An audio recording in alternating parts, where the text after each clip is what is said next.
بسم اللہ والصلاة والسلام علی سید الرسل و خاتم الانبیاء۔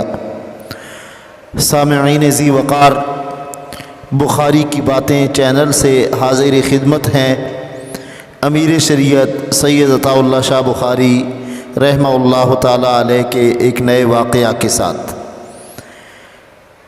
بخاری کی باتیں چینل کو سبسکرائب کریں اور زیادہ سے زیادہ دوستوں تک پہنچانے کی کوشش کریں۔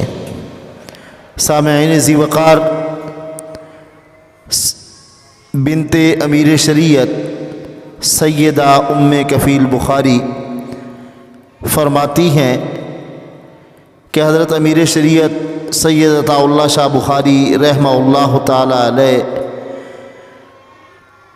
بہت ہی عجیب شخصیت تھے۔ گھر میں ان کا آنا سب کے لیے خوشی کا باعث ہوتا، مگر مجھے تو ایسی ہی خوشی ہوتی تھی جیسی بچپن میں عید کی۔ وہ کبھی خالی ہاتھ گھر نہیں آتے تھے۔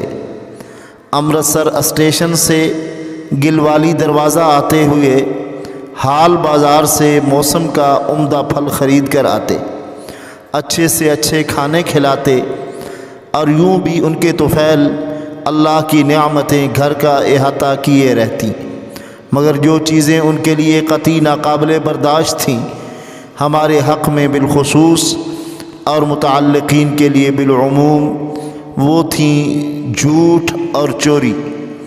بڑے سے بڑا نقصان سچ بولنے پر معاف فرما دیتے، سزا نہیں دیتے تھے بلکہ سمجھاتے تھے۔ امرتسر کا مکان مختصر مگر بڑے قرینے کا پختہ بنا ہوا تھا، جو ابا جی نے اپنے استاد زادے اور ہم سبق حضرت مولانا بہاء الحق قاسمی مرحوم و مغفور سے خریدا تھا، جیسے ان کے والد اور ابا جی کے استاد حضرت مفتی غلام مصطفیٰ قاسمی رحمہ اللہ کے مرید مستریوں نے بڑی عقیدت سے بنایا تھا۔ فرماتی ہیں مولانا مرحوم نے وہ ابا جی کے ہاتھ بیچ دیا اور خود بالکل سامنے اور بنا لیا۔ 1947 تک ہم لوگ آمنے سامنے رہے۔ بیٹھک، صحن اور دونوں ڈیوڈیوں میں سیاہ و سفید ٹائلوں کا فرش تھا۔ بچپن میں چینی کا کوئی برتن ہاتھ سے چھوٹ جاتا تو کرچی کرچی ہو جاتا۔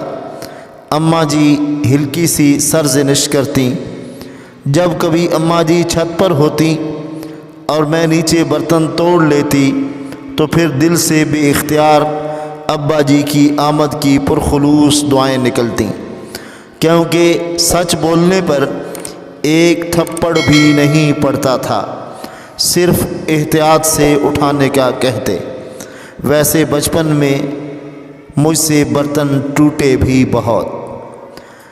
سیدہ ام کفیل بخاری رحمۃ اللہ علیہ فرماتی ہیں کہ ابا جی گھر میں ہوتے تو معمولی باتوں کا بھی دھیان رکھتے۔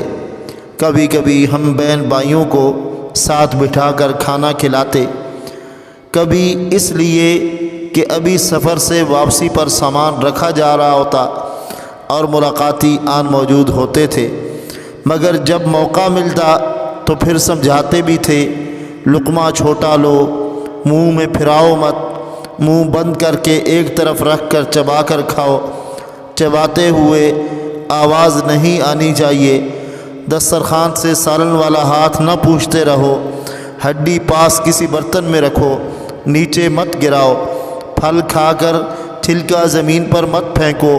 وہ گھر سے رخصت ہونے سے لے کر واپسی تک کی روداد سفر ہمیں سناتے، اور ہمیں یوں محسوس ہوتا کہ ہم ابا جی کے ساتھ ہی تھے۔